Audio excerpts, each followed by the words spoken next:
Depuis le lancement du mouvement des bonnets rouges fin octobre à Pont-de-Buis, la mobilisation s'est amplifiée, sur les réseaux sociaux notamment. Alors le collectif Vivre, décider, travailler en Bretagne, à l'origine du mouvement, a souhaité cadrer les choses. En 8 jours, une quarantaine de collectifs locaux certifiés se sont créés, dont une quinzaine en Finistère. Chaque collectif doit faire remonter ses idées.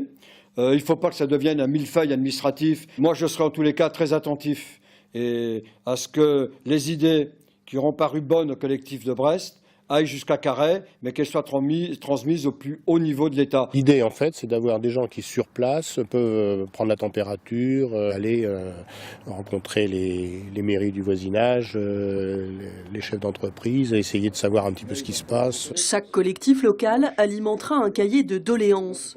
Le but reste le même, montrer le ras-le-bol social et leur vision de la Bretagne. C'est histoire de ne pas être perdu dans une foule. Je pense que j'ai des idées à défendre, j'ai mes idées à entreprendre, donc ce qui fait que j'aimerais bien en fait être plus entendu. Derrière ces initiatives locales se cache un élan d'entraide.